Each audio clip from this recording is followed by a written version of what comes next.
नमस्कार, मी आज ना कारल्याची रेसिपी तुम्हाला दाखवणार आहे। आपण कटिंग करून घेतलेलं आहे। आता त्याच्यामधल्या आतल्या ब्या काढून घ्यायच्या आता आणि थोडंसं मीठ टाकायचं। त्याच्यामध्ये मीठ टाकून ना 10-15 मिनिटं ना असंच ठेवायचं, म्हणजे पूर्ण कडूपणा निघून जातो। दोन्ही हाताने पूर्ण असं मीठ लावून घ्यायचं त्याला। हे बघा, आपण मीठ लावून ठेवलेलं होतं, ते आपण बघा पाणी बघा किती सुटलंय बघा। त्याला ना असं हलक्या हाताने पिळून घ्यायचं।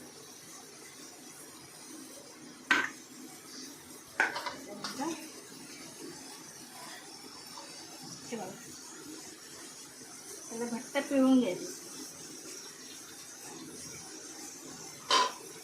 पूर्ण कडूपणा निघून जातो।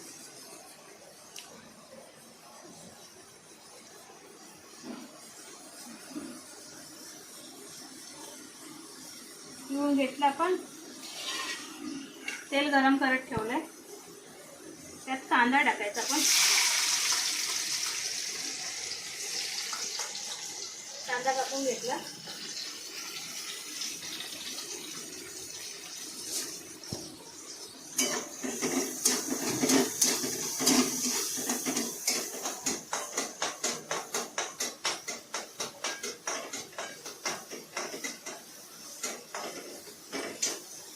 कांदा आणि लसूण टाकलेला आपण फोडणीला।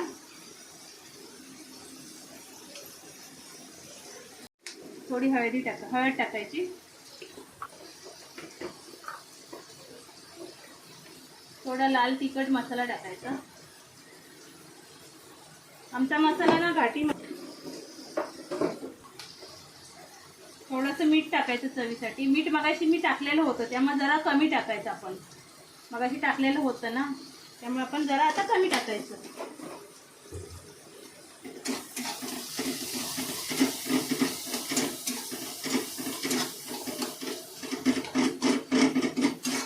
घाटी मसाला आहे ना, त्यामुळे ते मसाल्याच्या गाठी असतात ना, जरा आपण तेलामध्ये जरा अशा फोडायच्या।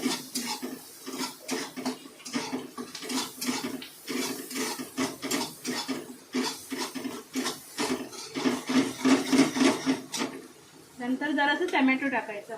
कोणाला टमॅटो टाकायचं तर टाका, असं नाही तर असं नाही।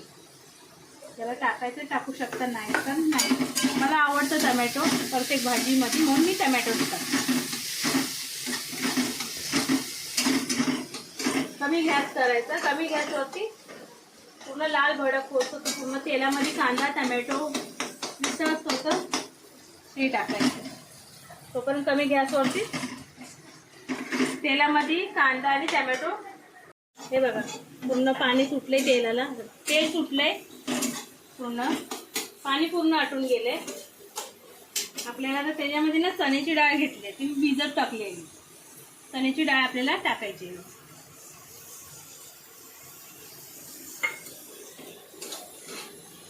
तिला पण मग कांद्याने ह्याच्यामध्ये हलवून घ्यायची।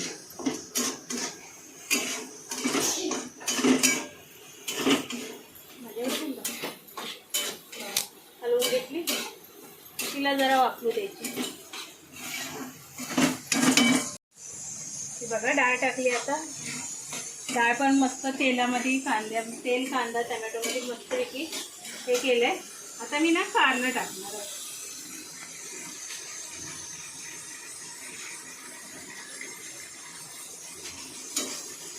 कमी गॅस करायचं जरा, कारलं टाकायचं। कारल्याची भाजी बनवत कुकर पण झालं माझं।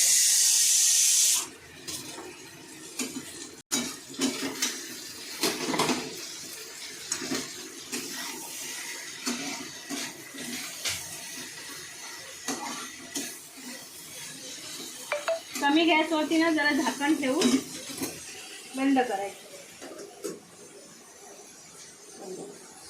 आपण ना पाणी ओततं, जरासं पाणी टाकून ना झाकण ठेवलेलं, तर ना मंद गॅसवरती ना करेल्याची भाजी ना झालेली आहे।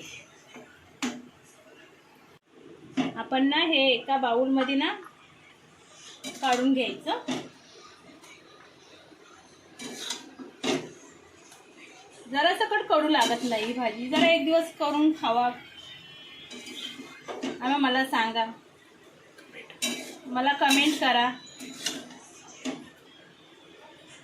हे पहा, कारल्याची भाजी तयार झाली.